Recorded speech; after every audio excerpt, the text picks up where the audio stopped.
തെള്ളകത്ത് പോലീസുകാരൻ മരിച്ചത് നെഞ്ചിലേറ്റ ഗുരുതര പരിക്ക് മൂലമെന്ന് പ്രാഥമിക പോസ്റ്റ്മോർട്ടം റിപ്പോർട്ട് വന്നിരിക്കുന്നു.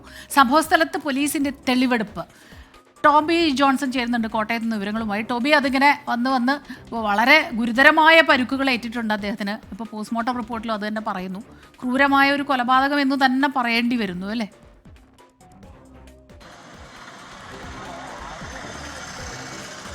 സ്മിത, തീർച്ചയായിട്ടും ക്രൂരമായിട്ടുള്ള ഒരു കൊലപാതകം. രാവിലെ നമ്മൾ ഈ വെളുപ്പിനെ ഇന്ന് പുലർച്ചെ നമ്മൾ ഈ വാർത്ത അറിഞ്ഞ് ഇവിടെ എത്തുമ്പോൾ ഈ മർദ്ദനത്തിന് ശേഷം തളർന്നു വീണു, കുഴഞ്ഞു വീണു എന്നാണ് അറിഞ്ഞിരുന്നത്. എന്നാൽ അതിനെക്കാട്ടിയും കൂടുതൽ ഗ്രാവിറ്റി ഈ സംഭവത്തിനുണ്ട്. അതായത് ക്രൂരമർദ്ദനം ഈ പോലീസ് ഉദ്യോഗസ്ഥനെ ഏൽക്കേണ്ടി വന്നു എന്നുള്ള വിവരം തന്നെയാണ് ഈ പ്രാഥമിക പോസ്റ്റ്മോർട്ടം റിപ്പോർട്ടിലെ വിവരങ്ങൾ പുറത്തു വരുമ്പോൾ നമുക്ക് അതിൽ നിന്നും വായിച്ചെടുക്കാൻ സാധിക്കുന്നത്. അതായത് വാരിയലിനാണ് ചവിട്ട് കിട്ടിയിരിക്കുന്നത്. വാരിയലിന് ചവിട്ട് കിട്ടിയതിനെ തുടർന്ന് ആ വാരിയൽ ഒടിയുന്നു, അത് ശ്വാസകോശത്തിലേക്ക് തുളച്ചു കയറുന്നു. അങ്ങനെ രക്തസ്രാവം, ആന്തരിക രക്തസ്രാവം ഉണ്ടാകുന്നു.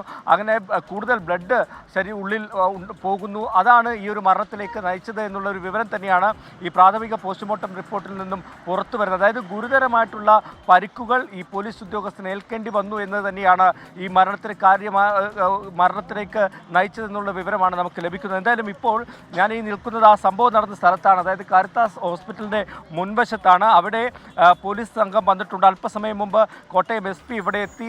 ഈ സംഭവം നടന്ന സ്ഥലം നമുക്ക് കാണാം. 2 കടകളുണ്ട്. ഈ 2 കടകളുടെ മുന്നിൽ വെച്ചാണ് ഈ സംഭവം നടക്കുന്നത്. അവിടെ എത്തി ഈ സ്ഥലം പരിശോധിച്ചു. അതിനുശേഷം ഇപ്പോൾ പ്രതിയുടെ ചികിത്സ, അതായത് വൈദ്യപരിശോധന നടത്തി. അതിനുശേഷം ഇപ്പോൾ പ്രതിയുമായി ഇവിടെ എത്തി തെളിവെടുപ്പ് നടത്താനും വേണ്ടിയുള്ള നടപടികളിലേക്ക് പോലീസ് കടന്നിരിക്കുകയാണ്. അല്പസമയത്തിനുള്ളിൽ തന്നെ പ്രതി ഇവിടെ എത്തും. കോട്ടയം DYSP ഇവിടെ എത്തിയിട്ടുണ്ട്. അതുപോലെ തന്നെ ഏറ്റുമാനൂർ പോലീസാണ് ഈ കേസ് അന്വേഷിക്കുന്നത്. ഏറ്റുമാനൂർ പോലീസ് ഇവിടെ എത്തിയിട്ടുണ്ട്. എന്തായാലും ഇന്നലെ അർദ്ധരാത്രി ഏകദേശം 12 മണിയോട് കൂടിയാണ് ഈ സംഭവം നടക്കുന്നത്. നമ്മൾ പറഞ്ഞതുപോലെ ഒരു പോലീസ് ഉദ്യോഗസ്ഥനാണ്. അദ്ദേഹം വീട്ടിലേക്ക് പോകുന്ന വഴിക്ക് ഒരു പ്രശ്നമുണ്ടാകുന്നു. ഈ കടയിൽ അവിടുത്തെ ഒരു ആ കട നടത്തുന്നവരുമായി ഒരു തർക്കം ഈ പ്രതി ഉണ്ടാകുന്നു. അത് കണ്ട് ഇവിടേക്ക് വരുന്ന ഈ പോലീസ് ഉദ്യോഗസ്ഥനെയാണ് ഈ പ്രതി മർദ്ദിക്കുന്നതും അതുപോലെ തന്നെ ഇതുപോലെ ചവിട്ടി പരിക്കേൽപ്പിക്കുന്നതും.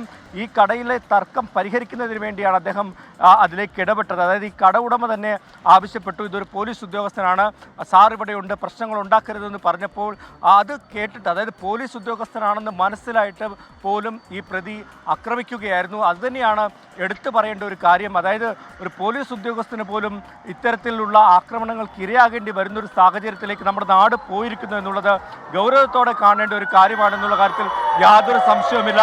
കൊലപാതക കുറ്റം തന്നെ ചുമത്തിയാണ് ഇപ്പോൾ ഈ പ്രതിക്കെതിരെയുള്ള അന്വേഷണം മുന്നോട്ട് കൊണ്ടുപോകുന്നത്. തെളിവെടുപ്പിന് ശേഷം കോടതിയിൽ ഹാജരാക്കി റിമാൻഡ് ചെയ്യും. അതിനുശേഷം കൂടുതൽ ചോദ്യം ചെയ്യലിന് ആവശ്യമാണെങ്കിൽ ഈ പ്രതിയെ വീണ്ടും കസ്റ്റഡിയിൽ വാങ്ങാനുള്ള ഒരു ആലോചനയാണ് പോലീസ് നടത്തുന്നത്. എന്തായാലും വിശദമായിട്ടുള്ള അന്വേഷണത്തിലേക്ക് തന്നെ ഏറ്റുമാനൂർ പോലീസ് കടന്നു കഴിക്കുന്നു. അതേസമയം തന്നെ മറ്റൊരു കാര്യം കൂടി പറയേണ്ടത്, ഈ പൊതുദർശനം നടന്നുകൊണ്ടിരിക്കുകയാണ്. ഈ മരിച്ച ശ്യാംപ്രസാദ് എന്ന് പറയുന്ന പോലീസ് ഉദ്യോഗസ്ഥൻ്റെ പോലീസ് ക്ലബ്ബിൽ വലിയ സഹപ്രവർത്തകരുടെ ഒരു കൂട്ടം അവിടെ അന്ത്യാഞ്ജലി അർപ്പിക്കുന്നതിന് വേണ്ടി എത്തി. മന്ത്രിമാരെത്തി. അതുപോലെ തന്നെ ഇപ്പോൾ മാഞ്ഞൂരിലെ വീട്ടിലേക്ക് മൃതദേഹം കൊണ്ടുപോയിട്ടുണ്ടായിരുന്നു. അവിടെയും പൊതുദർശനത്തിന് ഒരുപാട് ആളുകൾ അന്ത്യാഞ്ജലി അർപ്പിക്കാൻ അവിടേക്ക് എത്തുന്നു. ഈ സംസ്കാര ചടങ്ങ് 4 മണിക്കാണ് നിശ്ചയിച്ചത്. അത് കുറച്ചും കൂടി നീട്ടി ഒരു 7 മണി വരെ 7 മണിയിലേക്ക് ആ സംസ്കാര ചടങ്ങുകൾ മാറ്റിവെച്ചിട്ടുണ്ടെന്നുള്ളൊരു വിവരം കൂടി നമുക്ക് ലഭിക്കുന്നുണ്ട്. എന്തായാലും അല്പസമയത്തിനുള്ളിൽ തന്നെ ആ തെളിവെടുപ്പ് ഇവിടെ നടക്കും. തെളിവെടുപ്പിന് അല്പസമയത്തിനകം തന്നെ പ്രതിയെ എത്തിക്കും. അതോടൊപ്പം തന്നെ പോലീസ് ഉദ്യോഗസ്ഥന്റെ മൃതദേഹം പൊതുദർശനത്തിന് വെച്ച് ഒരുപാട് പേർ വളരെ ഇന്നലെ വരെ അവരോടൊപ്പം ചിരിച്ചും കളിച്ചും നടന്ന ഒരാളാണ് അല്ലെ. ബന്ധുക്കളും സുഹൃത്തുക്കളും നാട്ടുകാരും എല്ലാവരും കുടുംബവും ഒക്കെ ആയിട്ട് നിരവധി പേർ കാണാനെത്തുന്നുണ്ട്. അപ്പോൾ രാവിലെ വരുമ്പോൾ കുഴഞ്ഞു വീണ് മരിച്ചു. തർക്കത്തിനിടയിൽ ഇടപെട്ടു ഈ പോലീസ് ഉദ്യോഗസ്ഥനെങ്കിലും കുഴഞ്ഞു വീണ് മരിച്ചു എന്നായിരുന്നു. ഇപ്പോൾ ഇത് നോക്കൂ, അത് എവിടെ എത്തി നിൽക്കുന്നു അല്ലേ.